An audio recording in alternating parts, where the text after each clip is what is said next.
adaptation Rema Abramaji Patalago Balakalada Do what thou wilt shall be the whole of the law. For Aleister Crowley, these few simple words represent the path to enlightenment. The tabloids labeled him a black magician, the wickedest man in the world, and the man we'd like to hang. Aleister Crowley is an amazing figure, and the things that he's done are interesting, they're scary, they're controversial. You don't need to rely on the exaggerations of the tabloids to tell an interesting story.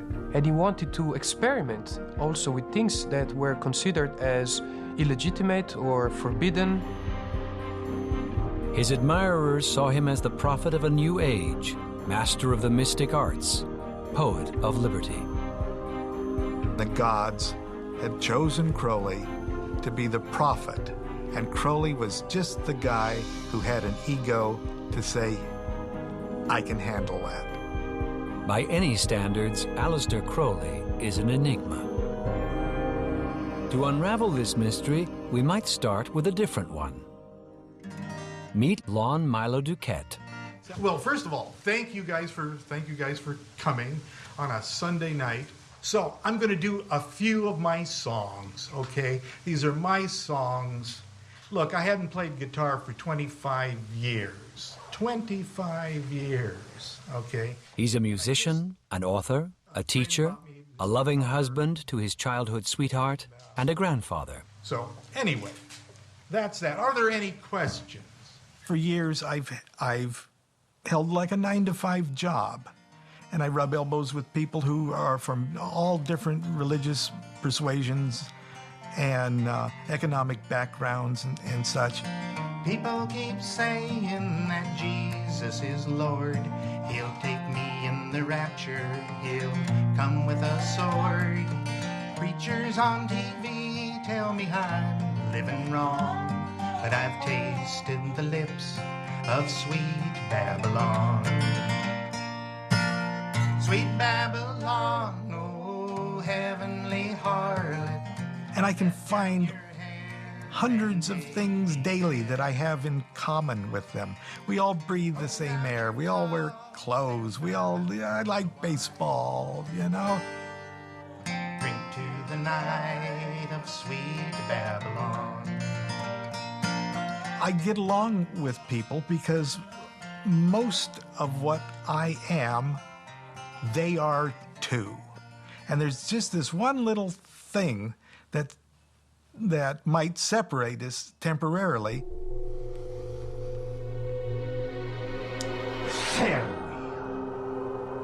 I'm a magician. My whole life has become a magical exercise. I teach magic. I write about magic. Lon's form of magic is not like the conjurer's tricks we are accustomed to.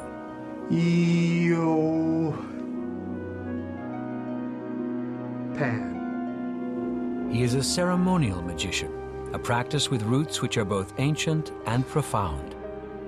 When we talk about magic today, when ceremonial magic, we're talking about a set of actions or gestures or speeches that are intended to set within the magician an altered state of consciousness whereby they can affect their desired change. It's kind of the classic thing when you think of a magician, putting on a robe with wands or swords or things, reciting incantations and such in order to have something happen that he or she wants to happen. Magic is about power. It's about controlling reality. It's controlling reality in a way that is not accessible normally to people. For Lon, ceremonial magic is deeply connected with his personal spiritual path. My spiritual path is thelema.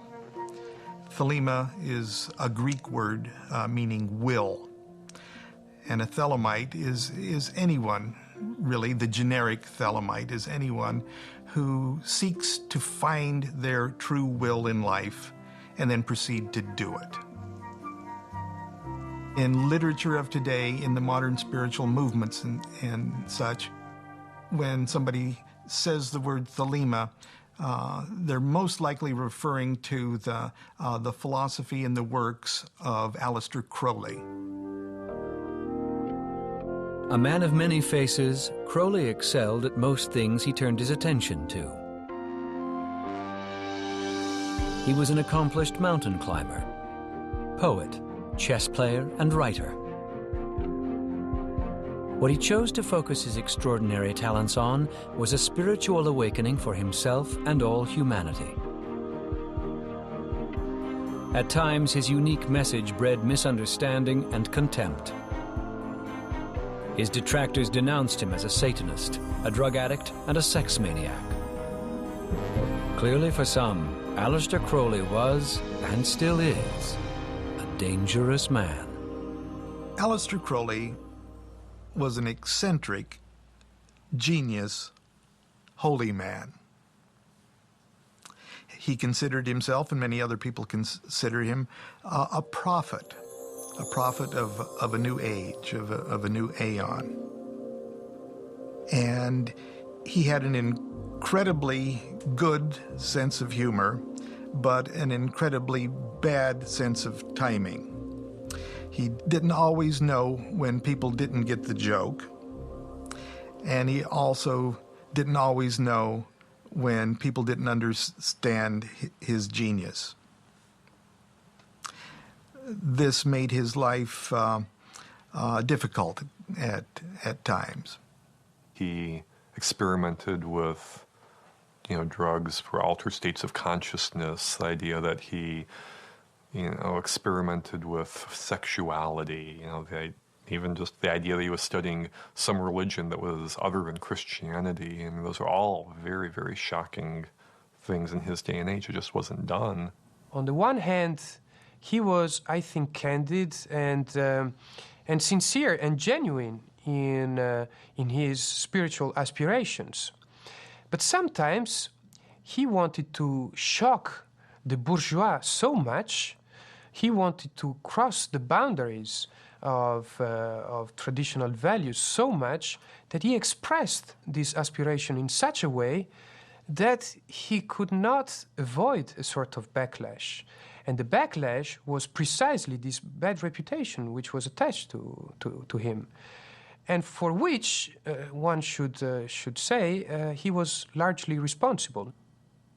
Crowley did not consider himself to be evil. He did not believe himself to be a black magician. He denied and argued against those sorts of claims, throughout his life. He's probably the 20th century's most misunderstood, infamous holy man. At the time of his death in 1947, many knew his name. Few understood his message. And Crowley never did really catch on the way, he always wanted to catch on during his lifetime. But then came the 60s. 20 years after Crowley's death, the Beatles came out with the album Sgt. Pepper's Lonely Hearts Club Band. On the cover of that album were a group of people, I think it was 60-some people, their heads, as if they were all gathered together to watch the Beatles, and they were chosen from among the people the Beatles liked. And right there was the head of Aleister Crowley. And it's that unmistakable portrait where his head is shaved like Uncle Fester from the Addams Family, and he's looking out at us. And when people started to find out about Aleister Crowley, that he experimented in psychedelic drugs, that he was this wild, crazy new religion guy, all of a sudden Crowley became, in the subculture, a pop hero. Crowley's message about sexual freedom, about social freedom, about challenging authority very much resonated at that time. And a lot of people in the late 60s and early 70s very much embraced Crowley and his message. It was a very good fit. And so you see Crowley turning up on the cover of Sgt. Pepper. You see the words, "Do What Thou Wilt," kind of inscribed in vinyl on the inner circle of Led Zeppelin's third album. An aspiring musician, Lon, along with his bride-to-be, left Tranquil, Nebraska, lured by more mind-expanding possibilities. I started attending college in Costa Mesa, California, but I was really attending the 60s.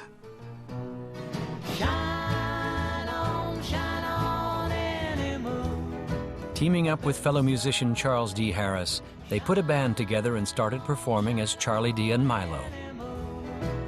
Up in the sky, if my job was to pull the switch, They gained a following, got a record contract, and their path seemed set. be stoned, forget all about it, and that no one could swim. Salamanders beckon you. We called it Acid Cowboy.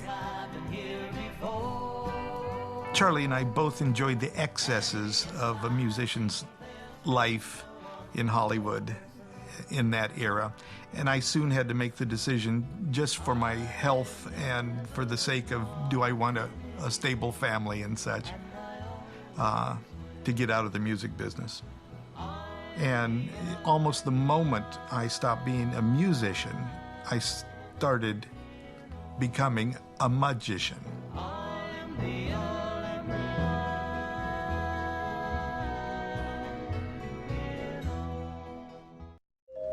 Tonight we're going to scry the 30th Aether.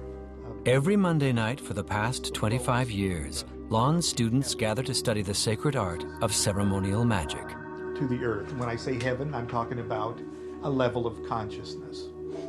What makes magic a viable working system is the suspension of disbelief, the same thing that we go through when we sit in a theater and watch a movie. We're going to start off, Jonathan is going to do a banishing ritual with the pentagram for us. Ata o Malkuth Vika Buddha Vika Dula Leolama.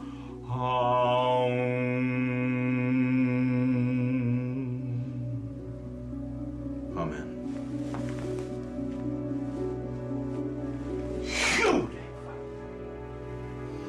The suspension of disbelief kicks in all sorts of natural mechanisms. Yes, this is real. Yes, I can deal with it. Yes, I can fix it. I can direct it. I can command it. I can redeem it. Ata o Malkuth Vika Buddha Vika Dula Leolama.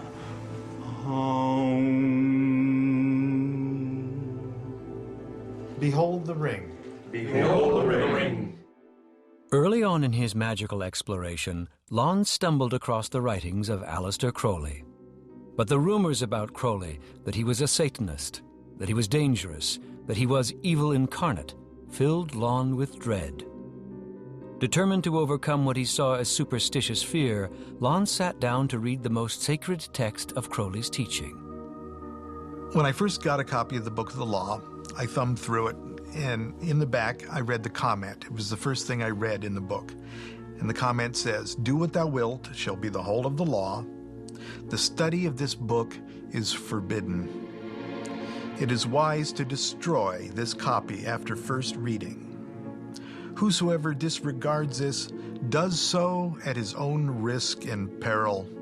These are most dire." Now, when I read that, I felt for the first time I really had a magic book in my hand. He read the first 2 chapters and found the text intriguing and moving. He now knew he had Crowley all wrong. Then he got to chapter 3. And it starts off, "Let it be first understood that I'm a god of war and vengeance. I shall deal hardly with them." And all of a sudden, the whole tenor of it changes. It becomes violent. And later on, it gets really wild, you know, curse them, curse them, curse them. With my hawk's head, I peck at the eyes of Jesus as he hangs on the cross. flap my wings in the face of Muhammad and blind him. I'm going, whoa, what's this? And all of a sudden, all of that waxy buildup of doubts that I always still had about Crowley, I was going, wow, he is the devil. Oh, no. And I read the rest of the book, and my hands are literally shaking because I had set myself up so much about the great magic in this book. For Lon, this magical book provoked a magical act. He decided to take the book at its word and destroy it after first reading. And it says in the 3rd chapter, paste the sheets from right to left, whatever that meant. At the time, I thought, well, I'm going to glue every page together to every other page. I went out and got Elmer's glue, and I glued the book, sealed it up. You know, like in the book of Revelations, they seal up the book. So I did it with Elmer's glue, and I tried to set it on fire, and I had a book of matches, and I had alcohol all over my hands even, and finally, when I got the match to light, it set my hands on fire, and I was going, ah! Yeah. And the whole thing, I was so freaked out. The book had freaked me out. Lon finally succeeded in setting the book on fire. And so it burns from the cover back. And so the first thing I see is the Book of the Law on the cover going, the Book of the Law, you know. And it becomes an experience, a visual experience. And I get to see the book, every other page of the book, burn away. I can read half of it all over again in flames. Okay, the whole thing is like this like a satanic opening of Bonanza, you know.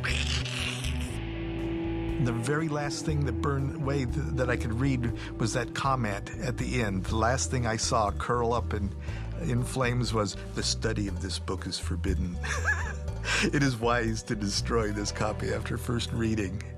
Well, you know, at that moment, I realized, well, it's too late. Okay, it's too late. It already had changed my life. Lon isn't the only one whose life had been changed by these words. The story of how the Book of the Law came into being was also a strange and life-changing experience for Aleister Crowley. Edward Alexander Crowley was born on October 12, 1875, in Leamington Spa, England, into a wealthy religious family. His parents belonged to a fundamentalist Protestant sect called the Plymouth Brethren, who believed in a literal interpretation of the Bible. And it was this very strict religious upbringing that gave him an appreciation for religion, because his father was a preacher, and he admired and respected his father a great deal. The event which really marked Crowley's early life is the death of his father. This is really a turning point in his life. Crowley was 11, and the loss of his father was devastating for him. His mother took over all aspects of his life. Her overly zealous approach to religion transformed Crowley's admiration to disillusionment. He had a certain resentment for his mother that followed through his whole life. She more or less pushed this born-again Christian intolerance down his throat. And he did everything that he possibly could that was of a rebellious nature. Being very religious, Crowley's mom would often refer to him when he was misbehaving as the great beast, or the beast from the book of Revelations. And because the Bible was his main reading material as a child, he knew the book of Revelations very well, and these apocalyptic images of that book were very fascinating and frightening to him, and he found being called that name to be very intriguing. He developed this attitude at one point where anything related, anything connected to Christianity was anathema for him. When Crowley became old enough, he entered Trinity College at Cambridge and began studying the moral sciences with the intention of going into the diplomatic service. while he was in Cambridge, Crowley had already realized that he had a very strong attraction for spirituality. And in his study of religion and philosophy, he encountered this idea of an invisible college, a place where spiritual topics, where mysticism and magic are taught to people who can locate the entrance to this mystical college. And he very much wanted to be part of that. And eventually he did find someone who was able to provide him an introduction to a group called the Hermetic Order of the Golden Dawn. So he became a member of this order, which was one of the most important and famous occult groups at that moment. Well, it was not really famous because it was also secret, but it has become famous since. The Hermetic Order of the Golden Dawn is this celebrated occult society that grew out of Victorian London that was really kind of cutting edge and controversial at the time because it was bringing together teaching on magic and Kabbalah and yoga and things like this for the first time. Crowley turned his considerable genius to mastering the teachings of the Golden Dawn. Although he rose rapidly through the ranks, not all the other members welcomed him with open arms. Several of the other movers and shakers of the Golden Dawn saw Crowley as somewhat of a loose cannon. Now, these people were seen correctly. His reputation kind of preceded him. You know, Crowley was a bit of a ladies' man. He wrote this poetry that reviewers thought was very sensuous and possibly even inappropriate. There was rumors that he was bisexual or maybe even homosexual, that he had, taken money from some widow and things like this. So he was not very well liked amongst some of the other members. Well liked or not, Crowley believed the teachings of the Golden Dawn held the secrets he was seeking. Unfortunately, he came into this group at the twilight of its own existence. The group was beginning to have a lot of internal struggles politically, and within 2 years of his joining the group, it fell apart. Disillusioned with the breakup of the Golden Dawn, Crowley found himself at loose ends, unsure how to proceed on his magical quest. He traveled the world exploring every possible path to mystical experience, from spiritual practices to mind-altering drugs. When he returned to England, he paid a visit to an old college friend, Gerald Kelly, where he met Gerald's free-spirited sister, Rose. To the shock of family and friends, Crowley and Rose ran off and got married. In 1904, Crowley was traveling with his wife, Rose. He had just married, and they were on a honeymoon. So Crowley's idea of a honeymoon was basically going around the world, a very long trip. They were staying in Cairo, where they lived a lavish and decadent lifestyle. They drank and they sniffed ether, and they probably smoked hashish and other things that Crowley liked. In this altered state, Rose began saying unusual things. Rose Kelly began mumbling and muttering about the gods wanting to talk to Crowley. Particularly the god Horus had something to say to him. At first, Crowley didn't know what to make of this, so he kind of ignored it. But eventually, she kept doing this and it continued. So he challenged her and he asked her some questions, saying, okay, if you're talking about the Egyptian god Horus, tell me, who are his friends? Who are his enemies? What are his attributes? What's his favorite color? And much to his surprise, this unschooled woman, she had never studied Egyptian mythology or religion or magic, in this trance state, was able to answer all of his questions correctly. So impressed with this, Crowley thought, okay, this seems to be some evidence that there is some divine hand at work here. They went to a museum and Crowley asked her to point out an image of Horus. She passed several exhibits with depictions of Horus, raising doubts about the genuineness of her visions. Then she stopped and said, "There, that's it." To Crowley's surprise, she was standing in front of an image of Horus. Equally intriguing, they were standing at exhibit 666.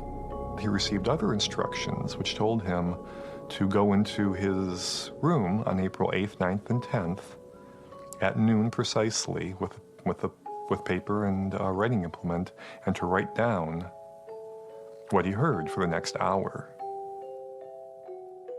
He did as instructed. As he sat with pen in hand, he heard a voice and wrote down every word. What was being dictated to Aleister Crowley was the Book of the Law. He believed the voice came from a superhuman being, and the message communicated became the cornerstone of Crowley's teachings and life. I wrote this one when I was 19 years old, and you know, I'm amazed at how wise I was when I was 19, and how incredibly poignant and profound and potent, puissant and paternal this song is.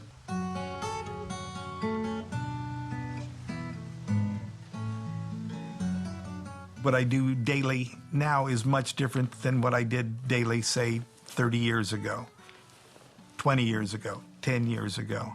As I grow, as I develop, I do different things. I am he who runs through all matter, mind, spirit flow. From my breath both earth and heaven go into one big game illusion, all within me by my love. I will dwell with me from whence I come.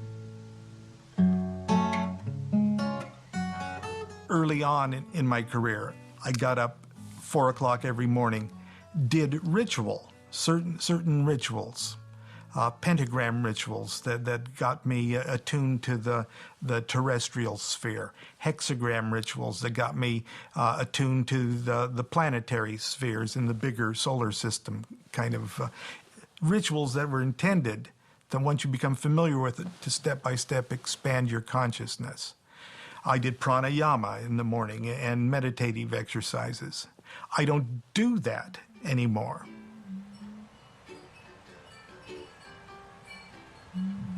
In their daily lives, Lon and his wife Constance weave together the mundane and the magical.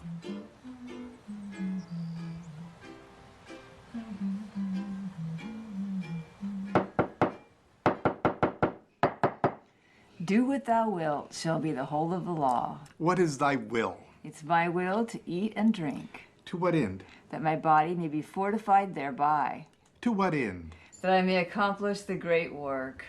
Love is the law, love under will. All two. I'm not asking you to believe that wonder story of how the Book of the Law was received. It doesn't matter.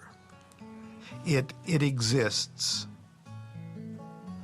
Even if it was an arbitrary rambling of some mad poet, the fact that no one can interpret it for someone else makes it in and of itself a unique holy book.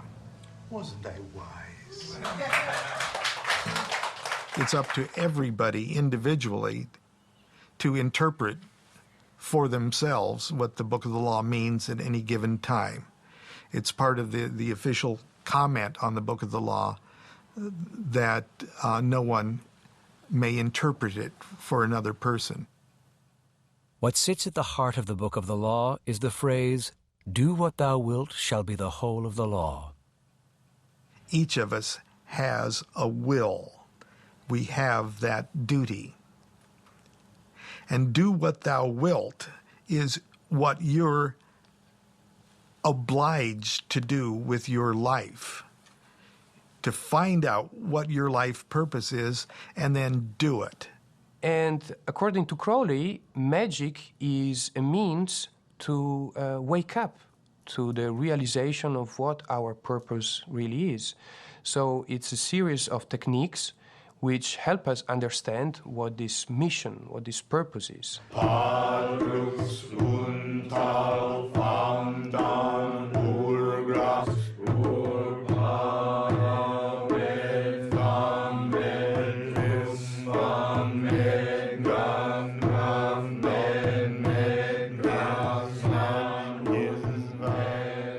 This magical technique that Lon is teaching is one of the many that Crowley explored. Oh, the Zazma Plapli Yadnamad. It formed part of the curriculum of Crowley's own version of the Invisible College.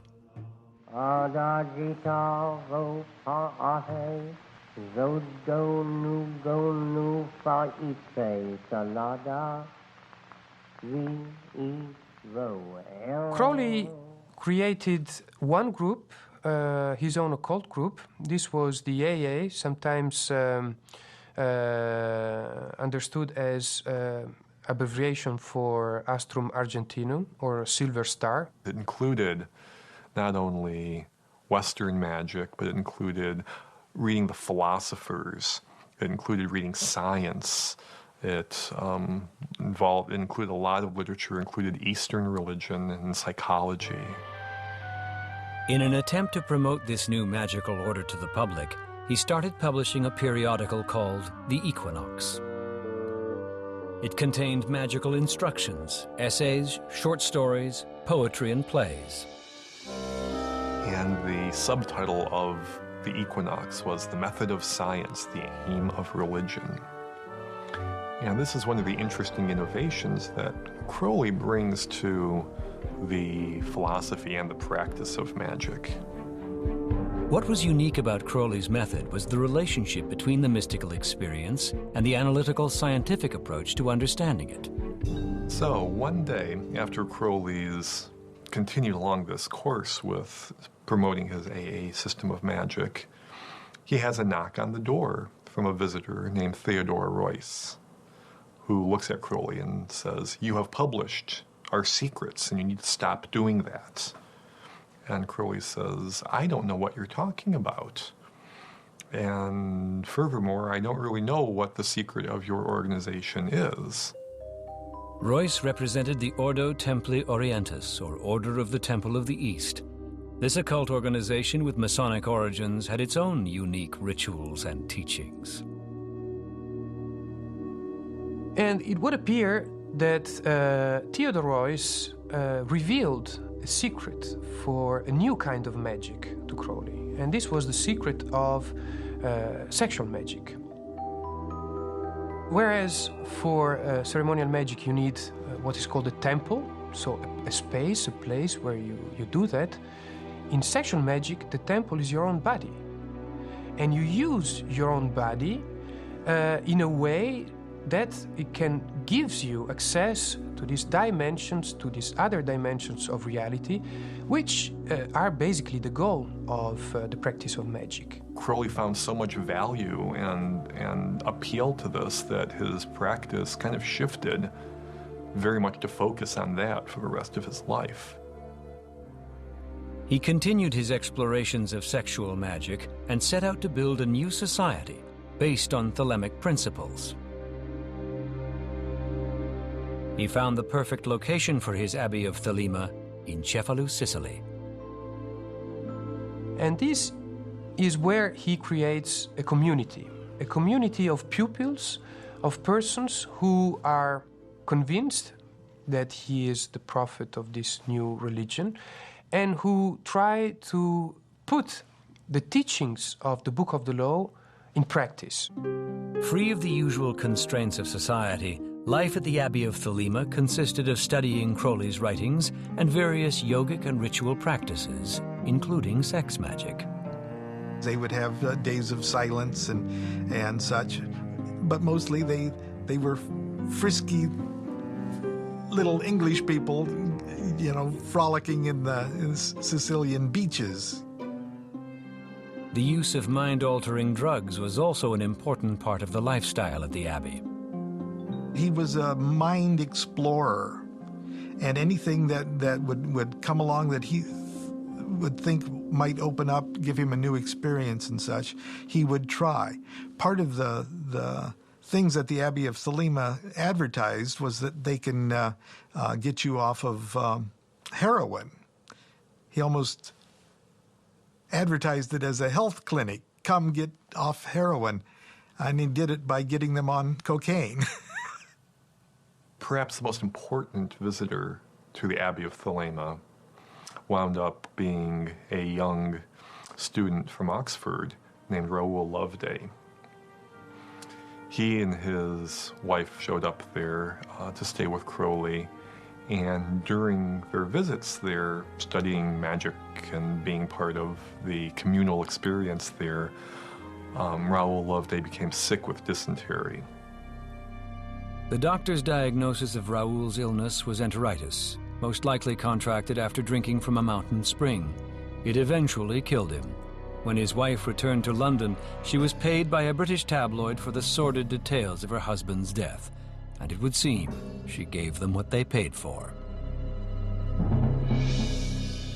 Unfortunately, the press in London getting hold of this story of this young college student who goes off to the Abbey of Thelema of this depraved magician Aleister Crowley and dies, gets turned into this exaggerated story about some sort of a cat sacrifice and him drinking blood, and this is how this kid wound up dying. And as you can imagine, from there, the stories in the press just became even more vindictive. And there were headlines calling Crowley the wickedest man in the world, a man we'd like to hang. This is really the moment when the reputation of Crowley is completely destroyed.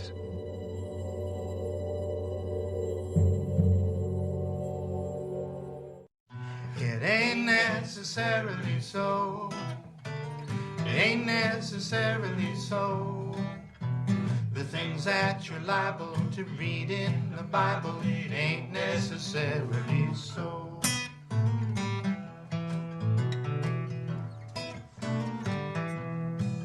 Well, Eve caused old Adam to fall. Eve caused old Adam to fall. The reason we all grieve, we blame it all on evil. Eve caused old Adam to fall. But it ain't. The growing bad press back in England led to Crowley's expulsion from Italy and spelled the end of the Abbey of Thelema. Continuing the great work, Crowley traveled the world spreading his message. The negative public perception made that very difficult at times. It is so difficult for him to get his message through that you can see that there are moments when the disappointment is so great that it almost leads to complete disillusionment as to his role. So in 1932 he went back to England, and he never left England after that date. The center of his life remained the communication of the message of Thelema.